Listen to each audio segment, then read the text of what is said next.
lagi kepada hadirin yang berada di dalam ruangan ini, dimohon untuk tenang dan tidak mengganggu maupun mendistract para capres yang sedang menjawab. Dan kita sama-sama menghormati hak berbicara, kesempatan berbicara bagi ketiga calon presiden kita malam hari ini. Setuju ya? Sepakat ya? Hadirin ya? Sepakat Bisa semua? dijaga ya semua ya? Baik, baik.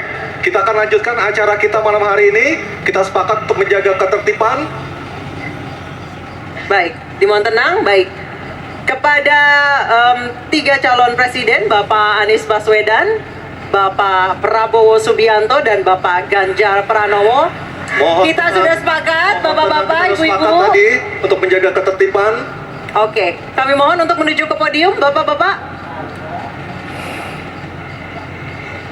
Baik, di segmen ini kami akan kembali dengan pendalaman visi misi dan program kerja calon presiden 2024 dengan memberikan pertanyaan yang telah dibuat oleh 11 panelis. Namun sebelum itu kami ingatkan sekali lagi para hadirin dimohon untuk tenang dan supaya acara ini dapat berlangsung dengan kondusif. Dan menghormati hak berbicara. Betul. Calon presiden yang sedang berbicara, misalnya.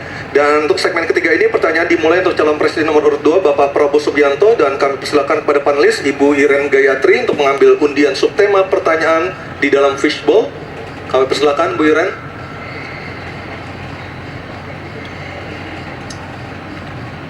Tersisa 3 subtema lagi untuk segmen ini. Sudah ada keamanan, hubungan internasional, dan juga pertahanan.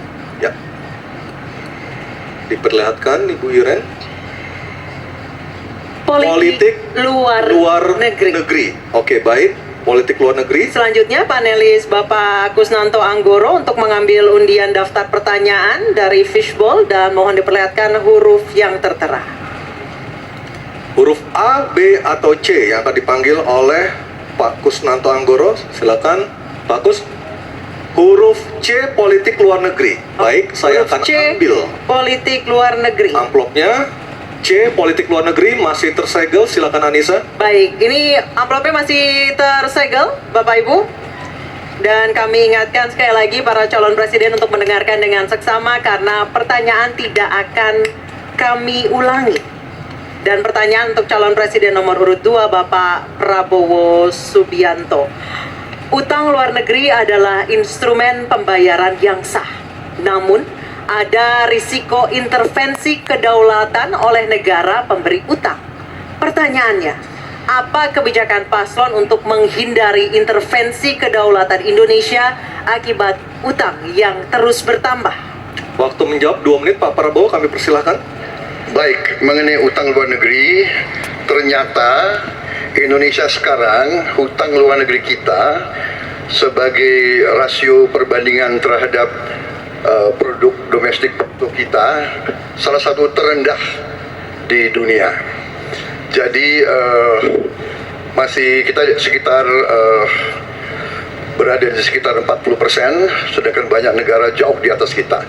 Kedua, kembali lagi dengan manajemen yang prudent, pengelolaan yang baik, dan dengan strategi ekonomi yang tepat, terutama dengan hilirisasi, di mana kita bisa mendapat keuntungan sebagai bangsa, ini memperkuat posisi tawar kita.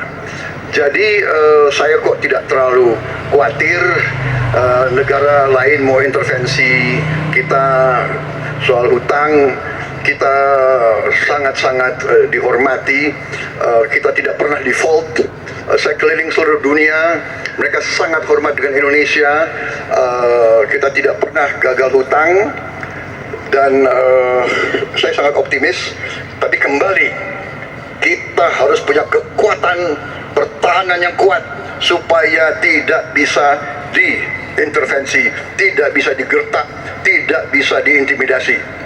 Hanya dengan kekuatan kita akan dihormati, dan kita akan amankan kekayaan kita, amankan ekonomi kita, amankan pembangunan kita menuju Indonesia makmur, Indonesia kaya. Terima kasih. Masih ada sisa waktu, Pak Prabowo. Ya, Mohon tenang. saya tegaskan kembali ya bahwa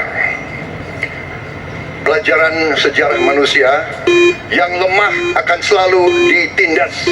Kita Kita lihat saja apa yang terjadi di Gaza. Kita tidak boleh lemah, kita tidak boleh Baik, waktu habis.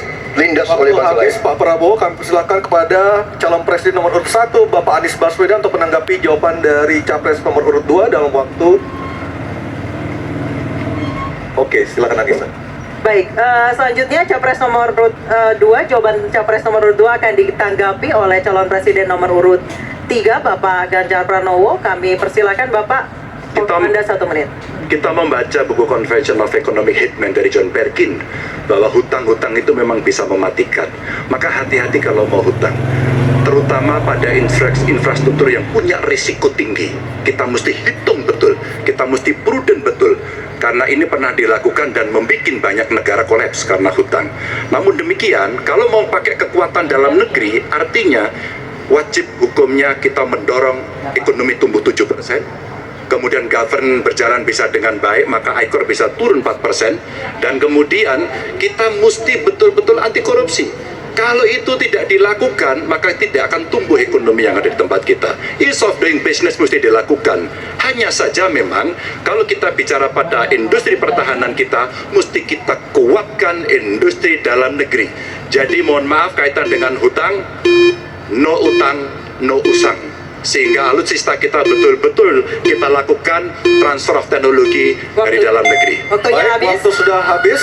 Mohon tenang, mohon tenang, mohon tenang. Sekali lagi mohon tenang. Kami persilakan pada calon presiden nomor urut 1, Bapak Anies Baswedan, menanggapi jawaban dari capres nomor urut 2 dalam waktu 1 menit, Pak Anies. Sebaiknya disebutkan berapa persentase yang ideal, Pak, untuk kita di Indonesia. Kalau hanya mengatakan bahwa kita termasuk yang terbaik, berapa angkanya? Menurut hemat kami, kita harus bisa mencapai maksimal angka 30% dari GDP, sehingga kita aman di situ, di bawah 30%. Dan itu caranya apa? Dengan satu, menata hutangnya, yang kedua memperbesar GDP-nya. Yang tidak kalah penting adalah melakukan pengembangan skema-skema yang lebih kreatif dalam mencari hutang luar negeri, termasuk pelibatan swasta. Lalu memastikan bahwa ada perluasan wajib pajak yang harapannya nanti akan memperkuat juga GDP kita, di samping mengurangi kebocoran pajak. Dan hutang-hutang yang kita gunakan untuk aktivitas produktif. Jangan hutang itu digunakan untuk kegiatan yang non produktif. Misalnya, hutang dipakai untuk membeli alutsista bekas oleh Kementerian Pertahanan. Itu bukan sesuatu yang tepat. Justru kita harus sebaliknya yang kita kerjakan. Baik, terima kasih. Harap tenang dulu, harap tenang dulu. Kita kembali ke calon presiden nomor urut 2, Bapak Prabowo Subianto, untuk merespon tanggapan dari kedua capres. Waktu Bapak 1 menit, silakan. Saya nggak mengerti. Jangan-jangan guru kita, buku kita sama, Pak Ganjar. Kok saya banyak sependapat. Terus aja. Saya akan bilang AA. Saya bukan orang macam-macam. Tapi Pak Anies, saya kira Pak Anies perlu belajar ekonomi lagi, ya kan? Jadi kalau bilang ideal 30%, dasarnya apa? Yang di bawah kita itu Arab Saudi, Rusia, pokoknya negara-negara yang punya sumber alam yang luar biasa. Tetapi 40%-nya salah satu terendah sekarang. Jadi kalau kita mau bangun industri, tadi saya setuju sebagian dari yang Bapak sampaikan. Oh iya, kenapa? Yang penting utang itu produktif. Itu saya setuju. Tapi kita bisa sampai 50%, tidak ada masalah. Kita tidak pernah default. Kita tidak pernah default. Kita dihormati di dunia. Baik. Terima kasih. Baik, terima kasih. Baik, kita beralih ke